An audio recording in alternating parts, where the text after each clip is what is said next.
Hello viewers, আগের ভিডিওতে দেখিয়েছি কিভাবে পেঁপে বীজ বপনের জন্য মাটি তৈরি করবেন। না দেখলে দেখে আসতে পারেন।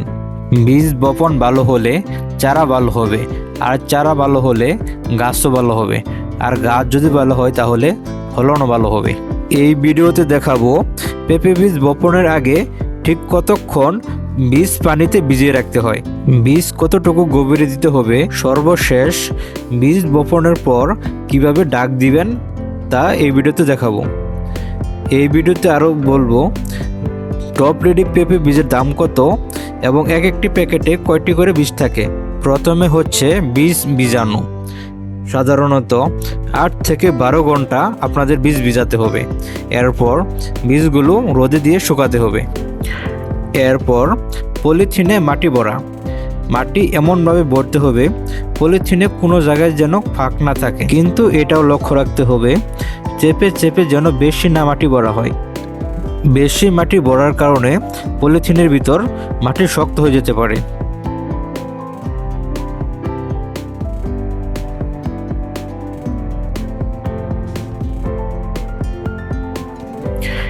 এরপর হচ্ছে প্যাকেটে বীজ দেওয়া। প্রত্যেকটি প্যাকেটে একটি একটি করে বীজ দিতে হবে। এইখানে প্রথমে একজন প্রত্যেকটি পলিথিনের উপর একটি করে বীজ রেখে যাচ্ছে, আর একজন আঙ্গুল দিয়ে তা ডাবিয়ে দিচ্ছে।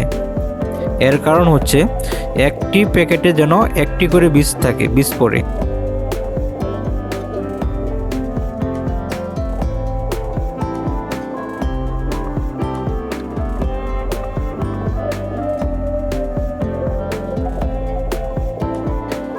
এরপর হচ্ছে বীজ কতটুকু ডাবাবেন।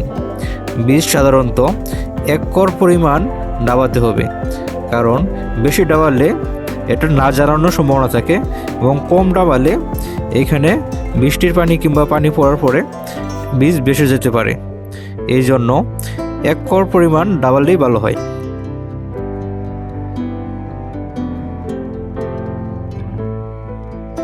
সবগুলো বীজ বপন করা হয়ে গেলে পানি দিয়ে দিতে হবে। এইখানে যদি মগ দিয়ে পানি দিই তাহলে বীজ ভেসে যাওয়ার সম্ভাবনা থাকে। এই জন্য বিশ্বের মেশিন দিয়ে পানি দিয়ে দেওয়া হচ্ছে উপরে মাটিগুলো ভিজে যাওয়ার জন্য।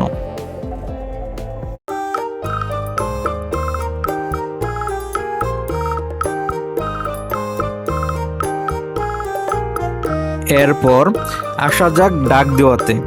প্রথমে আমরা এখানে কলা পাতা দিয়ে ডাক দিয়েছি।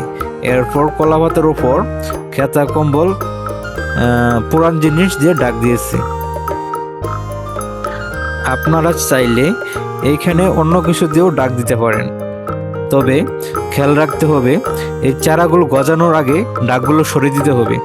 যদি না সরিয়ে দেন তাহলে চারাগুলো নষ্ট হয়ে যেতে পারে।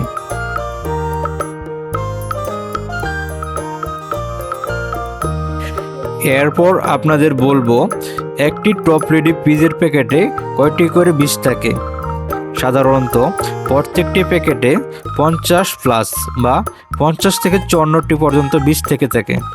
এক একটি প্যাকেটের মূল্য 950 টাকা করে। প্যাকেটের গায়ে লক্ষ্য করে দেখবেন একটি পেঁপে গাছের ছবি দেওয়া থাকে, ওইখানে অনেকগুলো পেঁপে ধরেছে। ঠিক এইরকমই বাস্তবেও পেঁপে ধরে। আপনি যদি ঠিকমতো পেঁপে চাষ করতে পারেন তাহলে অবশ্যই আপনি লাভবান হবেন। ভিডিওতে যে পেঁপে বাগানটি দেখতে পাচ্ছেন এই পেঁপে বাগানের বয়স হচ্ছে 1 বছর, তারপরও কতগুলো পেঁপে ধরেছে। পেঁপে চাষ সম্পর্কে কারো কোনো প্রশ্ন থাকলে অবশ্যই কমেন্ট বক্সে জানাতে পারেন। আর ভিডিওটি যদি ভালো লেগে থাকে তাহলে একটি লাইক দিয়ে দিবেন এবং সাবস্ক্রাইব করে পাশে থাকা বেল আইকনটি বাজিয়ে দিবেন। ধন্যবাদ সবাইকে।